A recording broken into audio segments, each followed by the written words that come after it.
Приветствую, дорогие подписчики Smart библиотеки 2.0.3, и с вами Smart Music. И это 4-й урок. Мы продолжим сегодня изучать фортепиано.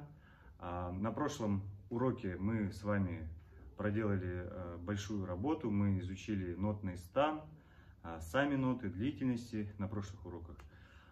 И сегодня мы этот материал постараемся закрепить, а также мы сегодня будем изучать, что такое левая рука и каковы ее функции. Поехали! На прошлом занятии мы с вами изучили, что такое правая рука. 1, 2, 3, 4, 5 пальцы – это аппликатура. И сегодня, чтобы нам понять функции левой руки, для того, чтобы свободно играть детские, будь это детские пьесы или же какие-то другие песни, которые вы хотите изучить, играя на том или ином инструменте, нужно понимать основную гармонию. Мы немного затронули в прошлом уроке эту тему. Гармония – это один из сложнейших предметов в музыкальном искусстве. И сегодня мы тоже будем изучать, закреплять материал прошлого урока, узнаем, что такое тоника, субдоминанта, доминанта. Это 3 основных аккорда, которые мы уже с вами практически прошли. Мы в прошлом уроке затронули пока на примере песни «У кота воркота» только 2 аккорда. Это С и G, то есть до мажор и соль мажор, тоника и доминанта. Итак, функции левой руки. Если правая рука у нас играет роль солиста, то есть играет основную мелодию, то левая рука у нас будет ей аккомпанировать. Аккомпанемент может быть совершенно разный, то есть есть различные виды разных форм, которые можно придать именно аккомпанементу.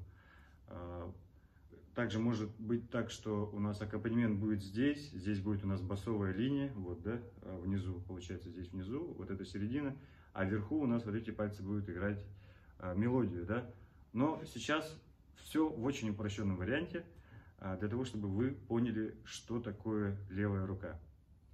Итак, сверху у нас песенка маленькой елочки «Холодно зимой». Здесь у нас цифрами обозначена аппликатура правой руки. У нас размер 2/4, соль, ми, соль, фа, ми, ре, до, ля, соль, ми, соль, фа, ми, ре, до.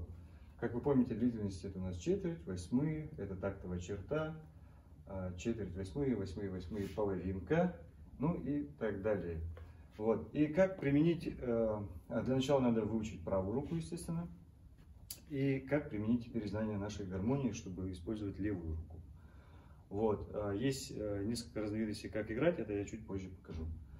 Итак, где у нас есть 3 аккорда в этом произведении: до мажор, фа мажор и соль мажор. Я их здесь занотировал: до, ми, соль, фа, ля, до, соль, си, ре. Буквенное обозначение этих аккордов, то есть функциональное обозначение это C, F, G. Где они у нас стоят? Здесь у нас C, опять-таки C, здесь у нас уже G, и приходит к C. Получается, у нас 4 такта. Здесь ставим галочку, это одна фраза получается. Вторая фраза. Здесь у нас уже F, то есть субдоминанта, Можем даже так говорить: тоника, субдоминанта, доминанта. Тоника — это у нас главный тональность. Далее идем F, C и G, которая тянется к тонике, C. Итак, попробуем сейчас это все показать вам на практике. Итак, учим правую руку.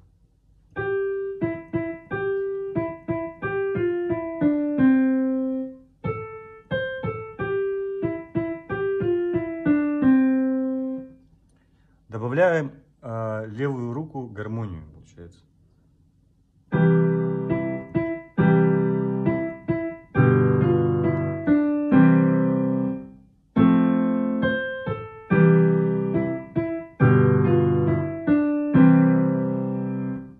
Можно сыграть так, отдельно учим левую руку.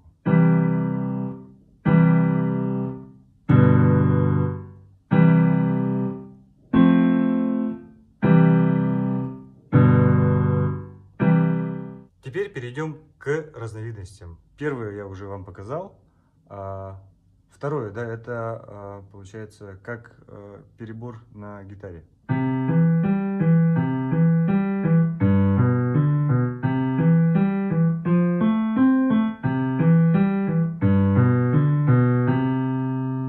С правой рукой.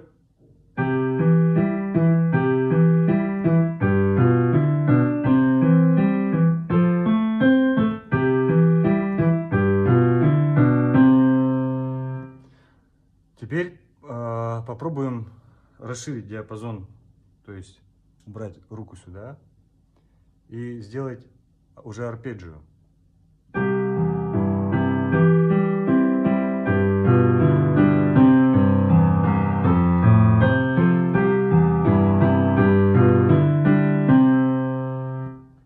Ну а сейчас попробуем гуляющий бас джазовый.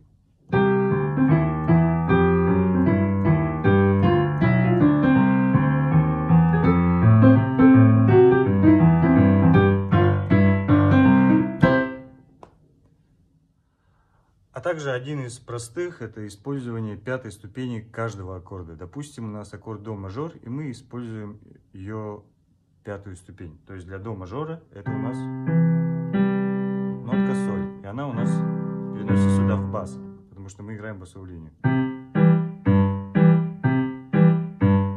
У нас получается есть аккордовая структура и есть басовая. Раз и два, и раз и два, и раз и два, и раз и два, и раз. Попробуем применить это к нашему произведению.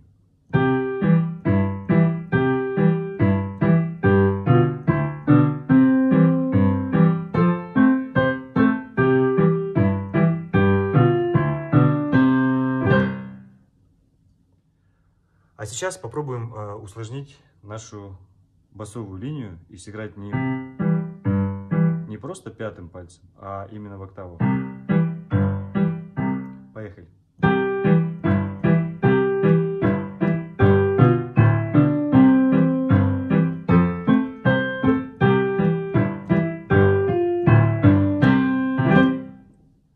Также мы можем соединить, то есть синтезировать 2 или 3, а то и 4 за все произведение разновидностей ведения левой руки. Допустим,